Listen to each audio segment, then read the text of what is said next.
Welcome to Heber Valley Heritage Foundation's podcast, Episode 1, Preserving and Cultivating the Heritage and Culture of Heber Valley. Credit for material in this production goes to Jason Moulton and his research team. I want you to picture something for a second, just a contrast that is almost impossible to wrap your head around. Okay. Imagine you're a man who's defined his whole life by open water. You're a ship captain. It's the 1840s Great Lakes. You're the master of the horizon, the wind, the rigging, that freedom. Total autonomy. Yeah. In that era, the captain was, he was the absolute commander of his world. Exactly. Yeah. That's your identity. Now, flip it completely. You are no longer on the water. Okay. You're trapped in a tiny landlocked cabin high up in the mountains of Utah. It is the dead of winter. Not just any winter either. No, this is the legendary hard winter of 1862. You're snowed in so deep you physically can't get to the mill, and you are sitting there day after day, grinding 10 bushels of wheat. Which is a massive amount. A massive amount by hand in a point-sized coffee mill. Yeah. So your family doesn't starve. That image, that one image, really just encapsulates the sheer shock of the pioneer experience. We tend to gloss over it, but for people like Edwin Ruthven Bronson and his wife Mary Clark, this wasn't just moving, it was a complete dismantling of their reality. And that is exactly where we're going today. We are doing a deep dive into the Bronson and Clark families, looking at a specific set of primary source documents. Right, we have birth records, homestead maps signed by a U.S. president, and this really gritty narrative from their daughter, Eliza Bonner. So this isn't the generic pioneers cross the plains story. This is about the mechanics of resilience. We use that word resilience, and it can feel a bit empty. But when you look at the source material for Edwin and Mary, you see the extreme mental flexibility it took to go from a comfortable life to building a civilization from scratch. So let's talk about that source material, this narrative from their daughter, Eliza. Is it a diary? What are we looking at? It's a family history narrative. She wrote it down later in life looking back. And what makes it so valuable is the detail. She doesn't just say times were hard. Right. She describes the exact chimney that fell in, the specific tools they used. It's a very tactical look at their survival, which gives us a much clearer picture. Okay, so let's get into the main character. Yeah. The sailor, Edwin Ruthven Bronson, born 1817 in Ohio. But the interesting thing, he wasn't a farmer. Right, which is unusual for that time and place. The records show he moved to Michigan as a boy, but by the time he was 18, he basically rejected that agrarian life. He went to the Great Lakes. A rough life. It was, but also a lucrative one. He worked his way up to become a captain on a boat that was actually owned by his future wife's brother. Oh, interesting. Yeah, and this is key because, a captain in the mid-19th century had significant status. This wasn't just unskilled labor, this was his identity. And this is where we get one of those incredible sliding doors moments in history. Where one tiny thing changes and the whole future just evaporates. The story of Everest Fisher. Yes. Walk us through this, because reading it in the notes gave me chills. So Edwin has a shipmate, Everest Fisher. They're young, they're adventurous. Fisher is begging Edwin to sign on for a new voyage with him. And Edwin's all in. He packs his bags, he's literally ready to walk out the door. But he makes one stop first. He goes to say goodbye to his mother, Lucy. And she is just distraught. The sources say completely heartbroken at the thought of him leaving for the open ocean again. A premonition, maybe? Maybe just intense maternal anxiety. But she's so upset that Edwin, who clearly had a strong sense of duty, he just decides, okay, I can't do this to her. So he stays, he unpacks. And that decision saved his life. Yeah. Everest Fisher went on that voyage, the ship was lost, Fisher was never heard from again. Wow. It's terrifying to think about if his mom had been 10% less emotional or he'd been 10% more stubborn. He'd be a footnote, he'd be gone. And this whole story, it never happens. It really highlights this theme of, unseen paths, or what the family later saw as divine intervention. And because he survives, he's there to marry Mary Clark in 1849. And we have to talk about Mary. Yes, because she is not your stereotypical rugged pioneer woman. Not even close. The notes say her background was comfortable. That's putting it mildly. Mary was born in 1823 in Michigan. Her brothers were successful businessmen. Remember, her brother owned the boat Edwin captained. She was the baby of the family, described as sickly and very pampered. So not bred for hardship. Not at all. She was used to fine things, sturdy homes. This makes what happens next even more radical. The couple encounters Mormon missionaries in Wyandotte, Michigan. And this is the 1850s. Exactly. And you have to understand, becoming a Mormon then wasn't like switching from Methodist to Baptist. To polite society, it was seen as joining a radical fringe movement. So when they convert, that comfortable life... It ends immediately. The source material says her brothers felt she had disgraced them all. That's the quote. Wow. So imagine that. In 1856, they make the break. They sell their home, their furniture, everything they can't carry, and they head for Florence, Nebraska. And the logistics of this wagon train seem, well, a little unbalanced. Very. Edwin is driving the heavy wagon with the oxen, you know, the fight.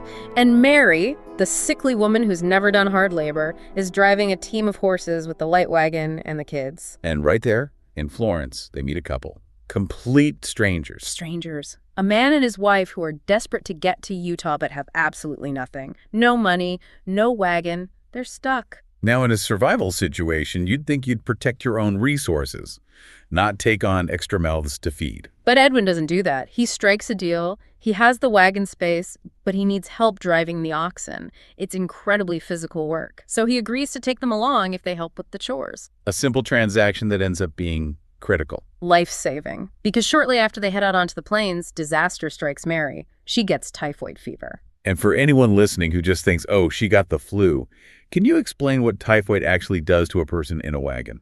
It's horrific. It's a bacterial infection. You're talking high fever, weakness, delirium, all while bouncing in a wagon with no suspension in the summer heat. The narrative says she was sick for 10 weeks.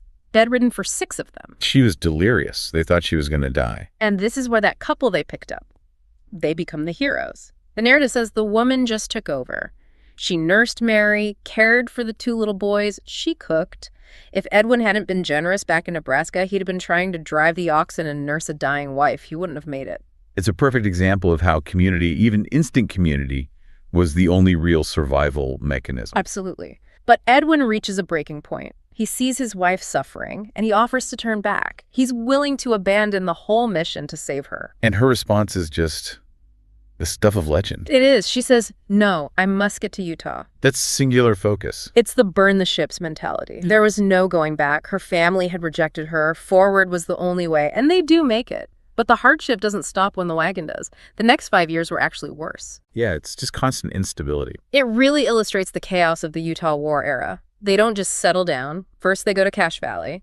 Then they move to Provo and build an adobe house. So mud bricks. Dried mud, yeah, near where BYU is today. But then politics interferes. It's 1858. Johnston's army is sent by the U.S. government to put down the so-called Mormon Rebellion. A massive historical event. Right. So Edwin gets called up. He has to leave his family to go guard Echo Canyon, ready to fight the U.S. Army. And Mary is back in Cache Valley, terrified of local Indian skirmishes. It's just constant movement and fear. Finally, in 1861, they settle in what's now Midway on Sneak Creek. Which brings us to the centerpiece of this survival story, the hard winter of 1862. Legendary in Western history. It started with rain, 6 weeks of relentless pouring rain. Imagine living in a cabin with a dirt roof while it rains for 6 weeks straight. The structural integrity just dissolves. The narrative describes a scene that feels like a disaster movie. Mary had just given birth to their daughter Avis on December 1st. So she's postpartum weak. And it's the very first day she feels strong enough to sit up in bed. And suddenly, boom, the chimney collapses. Into the room. Right into the room. Mud, wet soot, heavy rocks, water. All of it crashes down right where a recovering mother and a newborn baby are resting. That's a nightmare. Edwin has to scramble to get them safe and then immediately start rebuilding the chimney in the freezing damp. If he doesn't, they freeze. But that was just the rain. Then came the snow. The sources say it was so deep they were completely cut off from the grist mill. Right. And without the mill, you can't grind your grain into flour. You just have hard wheat kernels. You can't bake with that. You have to grind it. And this brings us back to that coffee mill. I want to pause on the math here. Edwin has 10 bushels of wheat. So a bushel is about 60 pounds of wheat. 10 bushels. That's 600 pounds of wheat. 600 pounds. And he has a coffee mill. A small hand-cranked device meant for a cup of coffee beans. A pint-sized mill. So he's grinding 600 pounds of wheat, 1 cup at a time. And first he had to wash and dry it all because the roof had leaked. If you grind wet wheat, you get paste. So he's drying it by the fire, then sitting there cranking that little handle for days, weeks. It's just the definition of tedium. The narrative says he did it uncomplainingly, which speaks to a kind of stoicism that's hard for us to grasp. It was simply what was required to keep his family alive. But here's the twist that I love. While his hands are doing this grueling labor, his mind is somewhere else. While they're snowed in, Edwin builds something. He builds a model ship. A perfect replica of a Great Lakes vessel. It's profound, isn't it? Here's a man miles from any ocean, surrounded by walls of snow, and he is meticulously crafting sails, lifeboats, every detail of the life he left behind. Eliza, the daughter, remembers it vividly. She calls it a beautiful ornament and says he used to take the kids on his knee and sing them sailor songs while pointing at the boat. Psychologically, that's fascinating. It's a tether to his identity. It suggests that while he was committed to this new life, he never stopped being a captain. A coping mechanism. A beautiful, delicate one. My body is here grinding wheat, but my mind is on the deck of a schooner. Yeah, it's incredible. Now, speaking of harsh choices, we have to talk about Aunt Sarah. Yes, Sarah Clark Button, Mary's older sister. Her story really illustrates the cost of this migration. So Sarah's back in the Midwest. She's a believer, but her husband is completely against it, won't even allow the literature in the house. Right. And then Sarah falls deathly ill. In her desperation, she makes a bargain with God, a classic foxhole prayer. She prays that if her life is spared, she will go to Utah. And she recovers. She recovers. And now she's faced with this impossible choice. To keep her promise to God, she has to leave her home, her husband, and this is the devastating part, her children. She had a son and a 12-year-old daughter named Alice. And the narrative describes this heartbreaking departure. It's secretive because she knows her husband would stop her. She packs a trunk, and then she has her 12-year-old daughter, Alice, drive her over to her brother's house for a visit. Oh, that's that drive.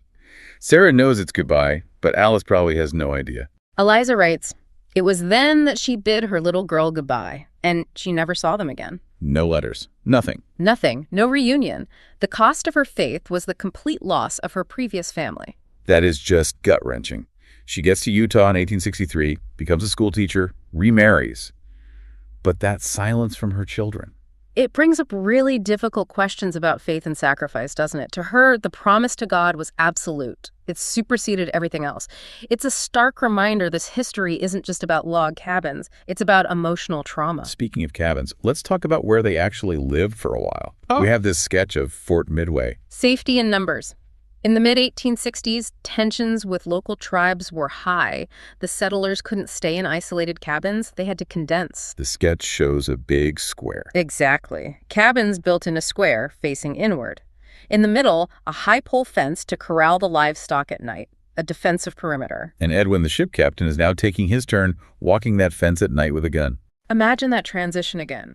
You go from the vast, open Great Lakes to walking a muddy perimeter in the dark, guarding cows inside a wooden square. And yet they persisted. And eventually, they did get their own land. We have the Homestead Records from 1879. Yeah, this is a cool document. It's signed by President Ulysses S. Grant. Edwin was granted 120 acres. And if you look at a modern map of Midway, Utah, you can see their property overlaid. It's a huge chunk of land right in the heart of what's now a beautiful town. That deed, it represents the finish line. They went from the fort to their own farm. Mary served as the Relief Society president, helping the sick, doing for others what was done for her on the plains. Edwin lived until 1889. He died at 71.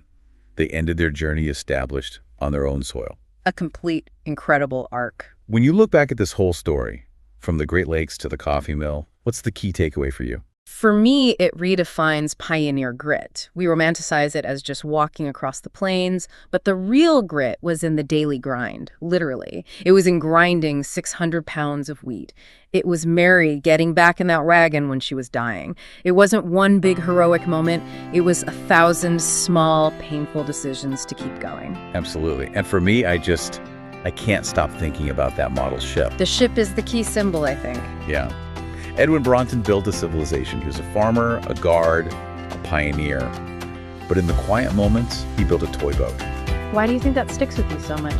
I think it tells us that even when you change everything about your life, your location, your religion, your career, you never really leave your true self behind. He was always the sailor, He just happened to be a sailor navigating a sea of sagebrush and snow.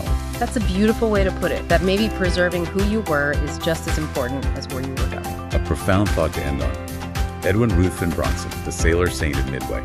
Thanks for listening to this deep dive. We'll catch you on the next one.